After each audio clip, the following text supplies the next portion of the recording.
Hey guys, welcome to your online lecture. Since we are testing this week, I thought I'd go ahead and repeat the last little bit of lecture we did right before spring break. I want to cover using alcohols as leaving groups, right? The majority of this chapter focuses on the halogen. Halogens are great leaving groups, but we often see other functional groups being used.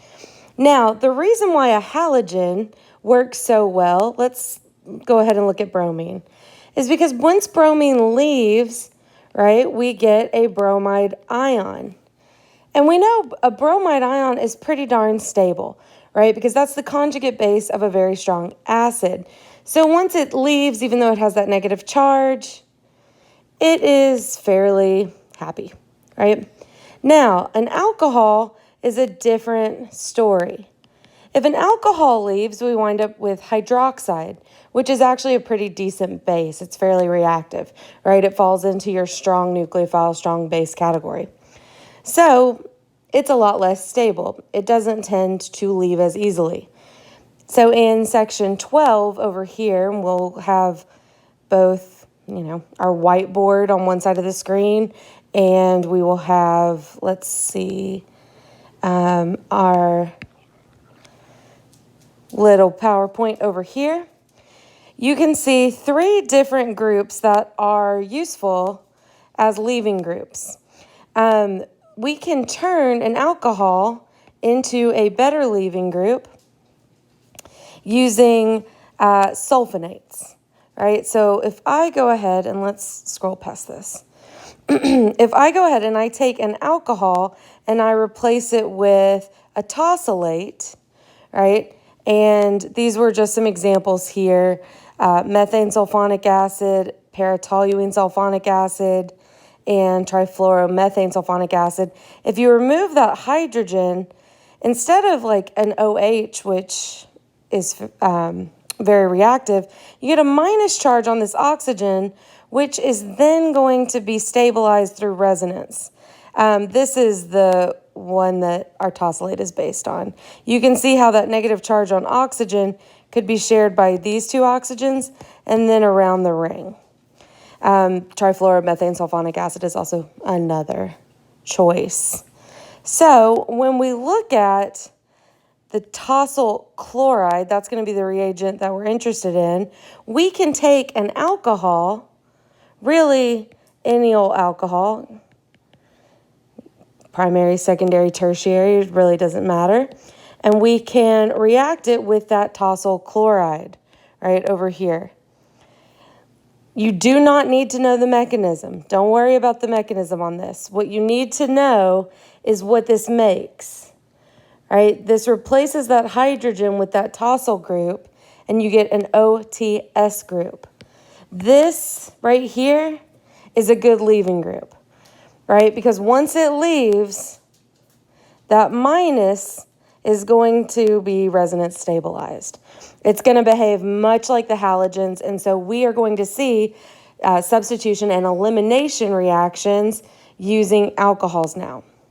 Something to note, it does not change the stereochemistry, and PY stands for pyridine. Pyridine is there to pick up that hydrogen. If you include it or don't include it, that's fine. I want you to focus on the tosyl chloride. Okay, so that's one way that we can make a good leaving group. I want you to keep this in mind. We're going to circle back to this, okay? Now, like I said, we're going to circle back to it, so we're going to do it right now. I'm sorry. Okay, so your primary tosylate, secondary tosylate, right? These are going to follow the same rules for substitution and elimination that your halogens did.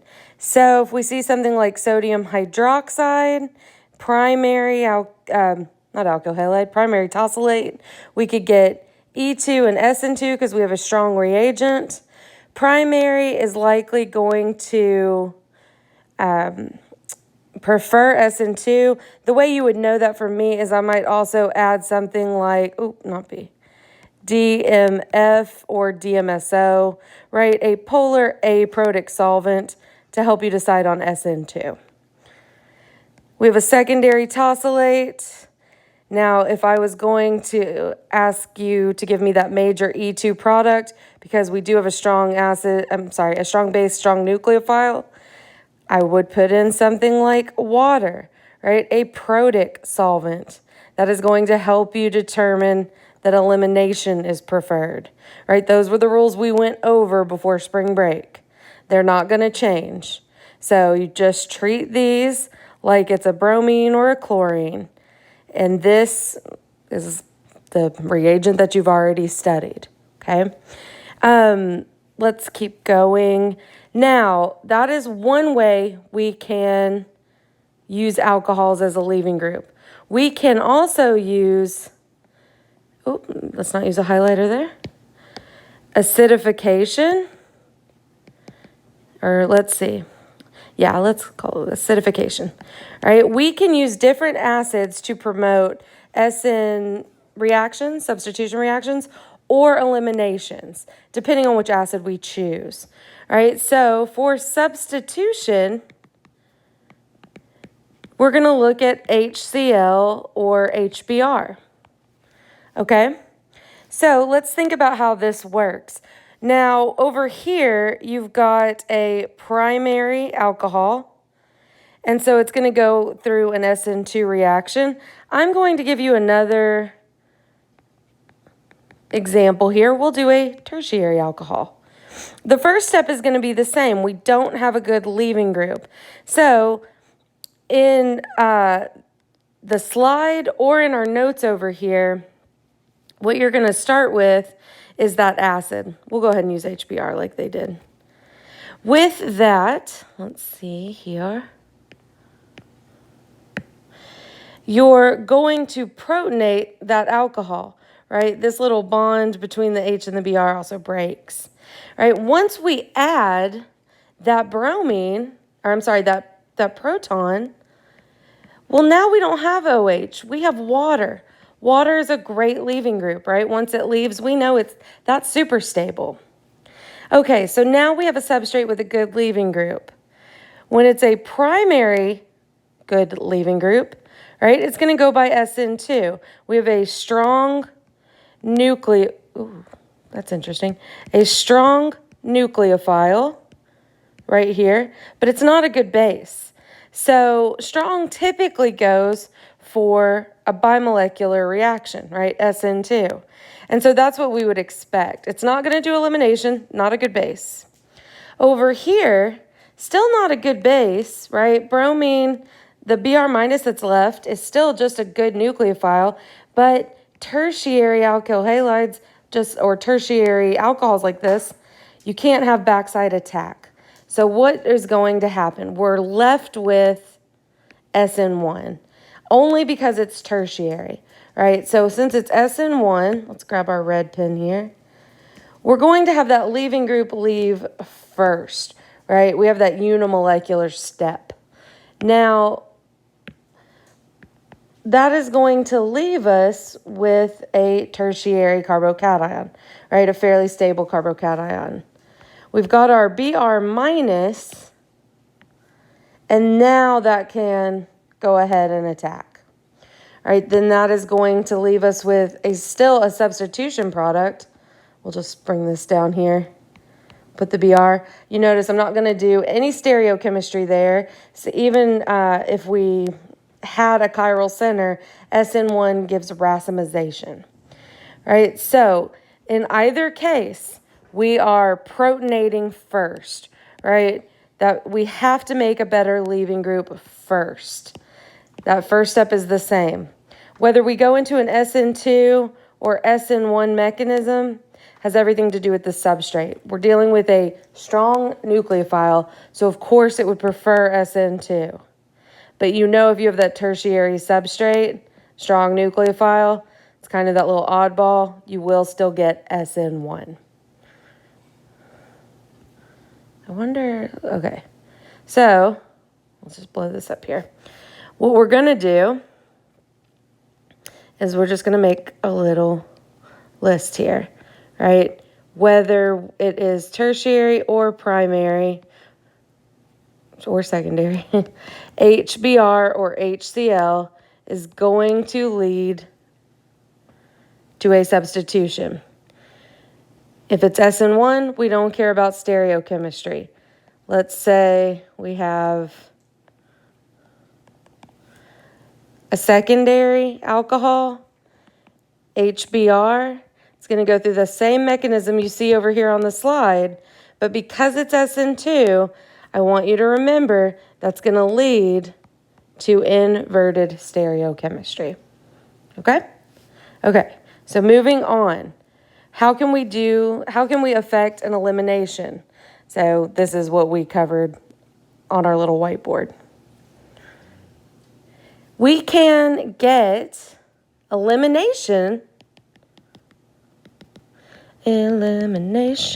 Okay, using our alcohol and H2SO4. This is not going to provide a good nucleophile, so we are going to get an elimination.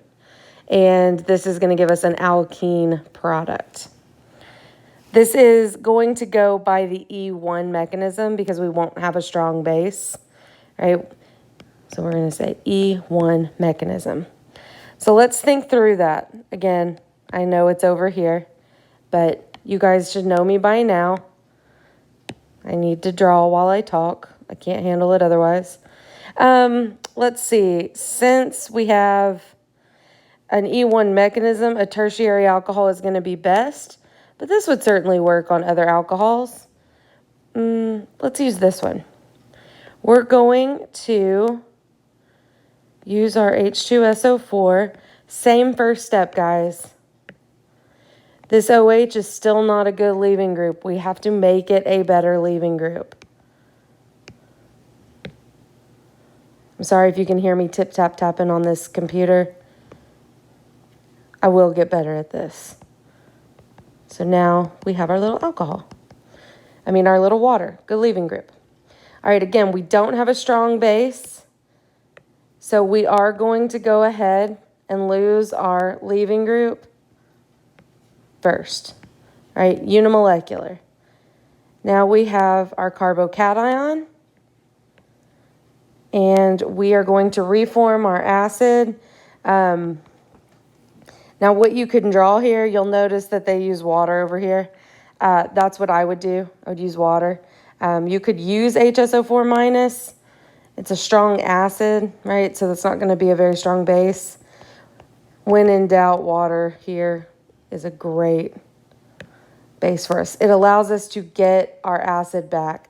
This is also called our acid-catalyzed dehydration. We get our acid back, right? Because it's a catalyst. Now, notice I picked this hydrogen here as opposed to, say, let me change my colors again. This hydrogen, right? Because we are going to go for the more stable Zaitsev product. And that is a note you should make here, right? When we are talking about the acid-catalyzed dehydration, that's what this reaction is called, right? We're losing water, so we're dehydrating, is always going to lead to the Zaitsev product if there is a choice. Okay. Now, synthesis strategies. We're going to talk about synthesis later. So those kinds of slides are always really good review for you. So I want you to think about what we have here now. We have a way to substitute an alcohol for an alkyl halide. We have a way to eliminate an alcohol using H2SO4. But what, and this is what I'll leave you with, what if I wanted to take this alcohol and get the Hoffman product? I could not do that with H2SO4. But what we've learned today, we can be creative, right? What I can do here is treat with tosyl chloride, a little bit of pyridine, right? I told you to remember that. Now it's an OTS group. Don't forget, this will behave like an alkyl halide. This I can now eliminate just the exact same way. We'll go this way. I would with a bromine. How do I get the Hoffman product? I use a bulky base like terpetoxide. Okay, and that is what I will leave you with.